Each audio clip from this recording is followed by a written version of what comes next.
55 জনকে একবারে directly visa cancel করে দিয়েছে 2025-এর এই রিসেন্টলি। এখানকার লেখাপড়ার যে মান বা কোয়ালিটি অনেক ভালো, বাট সবকিছু চাইনিজ স্টুডেন্টদের জন্য, আপনার জন্য না, ইন্টারন্যাশনাল স্টুডেন্টের জন্য না। 2026 ইনটেকে যারা চায়নাতে ব্যাচেলর ডিগ্রিতে হারবিন ইনস্টিটিউট অফ টেকনোলজি আসতে যাচ্ছেন, আজকের ভিডিওটি তাদের জন্য। আজকে এই ভিডিওর মাধ্যমে আমি হারবিন ইনস্টিটিউট অফ টেকনোলজি সম্পর্কে বেশ কিছু ধারণা দিব। অ্যাকচুয়ালি আসলে এই ইউনিভার্সিটি আপনার কনসিডার করা উচিত কিনা, আপনার রিথিঙ্ক করা উচিত। আজকের ভিডিও দেখে আপনি সিদ্ধান্ত নেবেন। তবে সত্যি কথা বলতে গেলে আমি রিসেন্টলি ফেসবুকে দেখলাম প্রচুর পরিমাণে সবাই শুধু হারবিন নিয়ে প্রচারণা করতেছে, বিশেষ করে বেশ কিছু কনসালটেন্সি এটা নিয়ে অনেক ফলো করে প্রচারণা করতেছে। Harbin institute of technology actually it's a top university. চায়নার C9 লিগের অংশ এটা, চায়নার টপ 9টা ইউনিভার্সিটির মধ্যে একটা। আর হারবিন ইনস্টিটিউট অফ টেকনোলজি একমাত্র ইউনিভার্সিটি এই C9 লিগের মধ্যে যেগুলো হচ্ছে ইংলিশে আপনার হচ্ছে ব্যাচেলর ডিগ্রিতে স্কলারশিপে স্টুডেন্ট নেই। সো অবভিয়াসলি কনসিডার করার মতো একটা proposal, but it have to many problem. So আপনি আসার আগে প্রবলেমগুলো যদি জেনে আসতে চান তাহলে আজকের ভিডিওটি আপনি দেখেন। যদি আপনার এই প্রবলেমগুলো কভার আপ করতে পারেন দেন আপনি কন্টিনিউ করতে পারেন, বাট যদি না করতে পারেন দেন আপনার এই ব্যাপার নিয়ে আরও ভালোভাবে ভাবা উচিত যে আসলে এই ইউনিভার্সিটি আপনার কনসিডার করা উচিত কিনা। So Harbin institute of technology হচ্ছে চায়নার one of the toppest university, I just told it.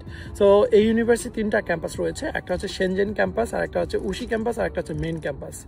So main ক্যাম্পাসটা হচ্ছে হারবিনে অবস্থিত, আর আরেকটা হচ্ছে শেনজেনে অবস্থিত, আর একটা হচ্ছে উশিতে। সো এই 3টা ক্যাম্পাসের মধ্যে অনলি 2টা ক্যাম্পাসে ইন্টারন্যাশনাল স্টুডেন্ট ইংরেজি মেজরে পড়াশোনা করার সুযোগ পায় স্কলারশিপে। সো একটা হচ্ছে মেইন ক্যাম্পাস আর একটা হচ্ছে শেনজেন ক্যাম্পাস। সো এই দুটার মধ্যে কথা বলতে গেলে প্রথমে মেইন ক্যাম্পাস নিয়ে কথা বলি। মেইন ক্যাম্পাস আপনার হচ্ছে 2025 সালে মানে এই বছরই ফার্স্ট ইন্টারন্যাশনাল স্টুডেন্ট নিয়েছে ব্যাচেলর ডিগ্রিতে ইংরেজিতে। কিন্তু যাওয়ার পরে যে স্টুডেন্টগুলো গেছে বেশ কিছু প্রায় 7 থেকে 8 জনের সাথে কথা বলে যেটা জানতে পারলাম, they are all very disappointed. So why? China একটা টপ ক্যাম্পাস হওয়া সত্ত্বেও এটার কিন্তু একটা সমস্যা হচ্ছে কি, এটা হচ্ছে চায়না মিলিটারি নিয়ন্ত্রিত, দেওয়ার কারণে আপনার অনেক কিছুতে আপনি অ্যাক্সেস পাবেন না। এবং এটা হারবিনে হওয়ার কারণে এটা অলওয়েজ প্রচণ্ড ঠান্ডা মানে চায়নার আইস সিটি বলা হয় হারবিনকে। সো শীতের সময় নর্মালি এটা কিন্তু মাইনাসের নিচে, বলতে গেলে একদম -30 ডিগ্রিরও নিচে চলে যায়। এখানে কোপ আপ করে থাকা, সার্ভাইভ করা অনেক টাফ, সত্যি অনেক কষ্টকর। সো আপনি যদি এত ঠান্ডার মধ্যে থাকতে পারেন তাহলে ইটস ওকে, না থাকতে পারলে কিন্তু আসলে অনেক কষ্টকর আপনার জন্য। সো এটা গেল।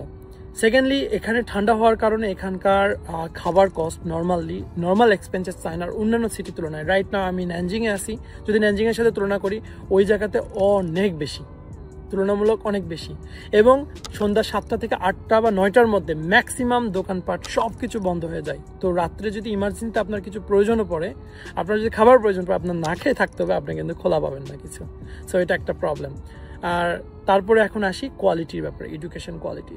যেহেতু তারা প্রথমবারের মতো স্টুডেন্ট নিয়েছে 2025-এ, সো সেক্ষেত্রে তাদের ইন্টারন্যাশনাল স্টুডেন্টদের জন্য যে ক্লাসগুলো হয় সেই ক্লাসগুলোতে ম্যাক্সিমাম টিচারের ইংরেজিতে ক্লাস নেওয়ার যে অভিজ্ঞতা সব কিছু মিলায়ে সব কিছু নতুন হওয়ার কারণে কোয়াইট আনস্যাটিসফাইড ম্যাক্সিমাম স্টুডেন্ট। অনেক টিচারের কথাও নাকি তারা বুঝতে পারে না সব কিছু মিলায়, অ্যান্ড তারাও নাকি ক্লাসে এসে বলে যে এটা আমাদের ফার্স্ট টাইম স্টুডেন্ট আমরা নিচ্ছি, তো এই কারণে অনেক কিছুই প্রবলেম। সো এখানকার ম্যানেজমেন্ট থেকে শুরু করে সব কিছু কিন্তু ওয়েল ডেভেলপ না, যদি আমি সেটা তুলনা করি শেনজেন ক্যাম্পাসের সাথে।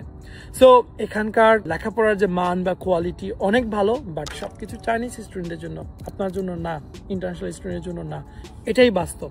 ইন্টারন্যাশনাল স্টুডেন্টের জন্য কিন্তু চায়নাতে ওই পরিমাণ সুযোগ সুবিধাটা থাকে না, অনেক রেস্ট্রিকশন আছে। সো আপনার এই জিনিসগুলো ভাবা উচিত আসার আগে।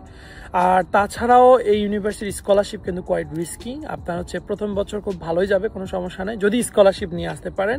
আর যদি না থাকে স্কলারশিপ পরের বছর, তাহলে কিন্তু আপনার পেমেন্ট করে পড়তে হবে। আর টিউশন ফি কিন্তু অনেক হাই তুলনামূলক অন্য যে কোনো ইউনিভার্সিটির তুলনায়। ঠিক আছে, এখন আসি শেনজেন ক্যাম্পাসের ব্যাপারে।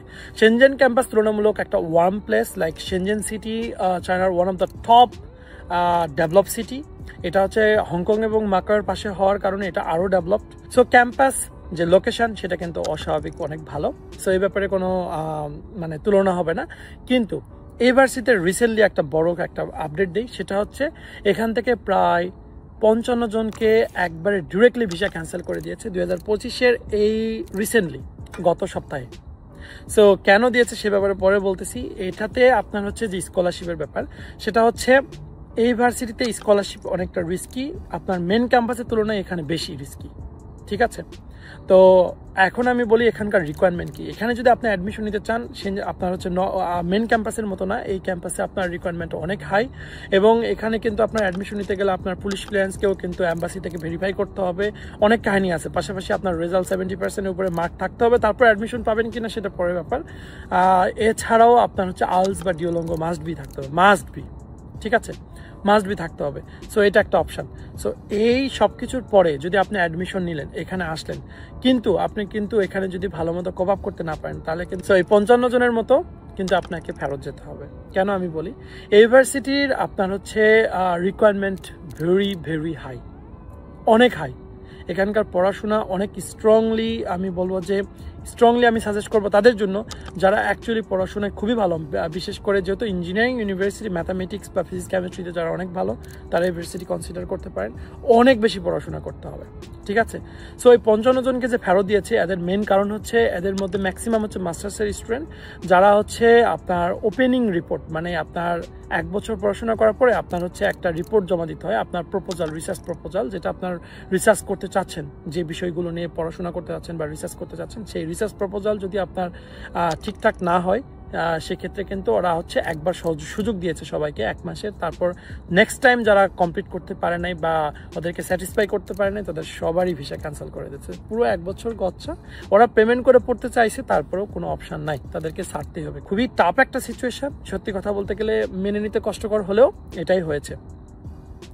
এছাড়াও এখন আসি আমি স্কলারশিপের ব্যাপারে। এই ক্যাম্পাসের কিন্তু আপনার স্কলারশিপ হচ্ছে, আপনার প্রথম বছর আপনি যে স্কলারশিপে যাবেন, পরের বছর আপনার হচ্ছে টপ 20% স্টুডেন্ট আপনার হচ্ছে স্টাইপেন্ড সহকারী স্কলারশিপটা পাবে।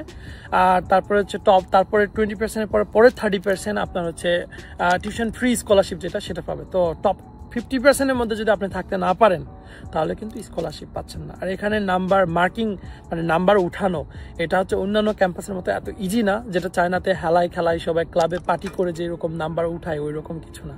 এখানে কিন্তু আসলে অনেকটা, মানে আপনাকে ভালো মতো পড়াশোনা করতে হবে। সো এই সব কিছু যদি কনসিডার করতে পারেন, তাহলে এটা চুজ করবেন, না হলে কিন্তু না চুজ করাটাই বেটার।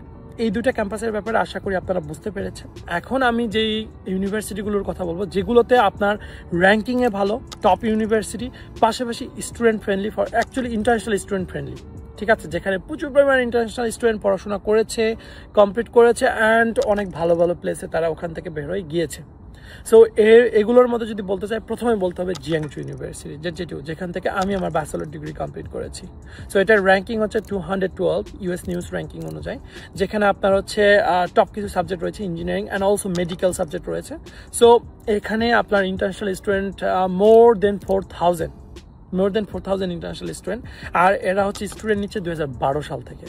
সো ইন্টারন্যাশনাল ডিপার্টমেন্টটা ওয়েল ডেভেলপড, অ্যান্ড আগে থেকে যেহেতু ইন্টারন্যাশনাল স্টুডেন্ট প্রচুর পরিমাণ রয়েছে, এদের কিন্তু আপনার ইন্টারন্যাশনাল স্টুডেন্ট কেয়ারিং পলিসিগুলো অনেক ভালো অন্যান্য ইউনিভার্সিটির তুলনায়।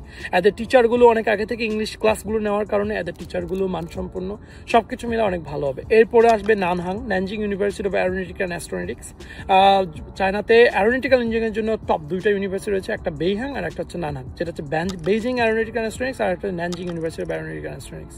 সো বেইহাংয়ের আপনার হচ্ছে স্কলারশিপ অ্যান্ড অ্যাডমিশন কোয়ালিটিতে একটু কোয়াইট হার্ড হবে, বাট নানহাংটা কোয়াইট ইজি হবে, এবং এটাও কিন্তু অনেক মানসম্পন্ন, ঠিক আছে। নানহাংও কিন্তু Nanjing university of aeronautical and astronautics প্রায় আপনার 25 বছর ধরে স্টুডেন্ট নিচ্ছে। সো রিসেন্টলি তাদের 25 বছর পূর্তি অনুষ্ঠান ছিল, যেখানে আমি ইনভাইটেড ছিলাম। সো ওভারঅল সব কিছু মিলাই এই ইউনিভার্সিটিটাও ভালো। তারপর আসতেছে নোইস্ট, এনজিওপিটি, ন্যানজিং টেক।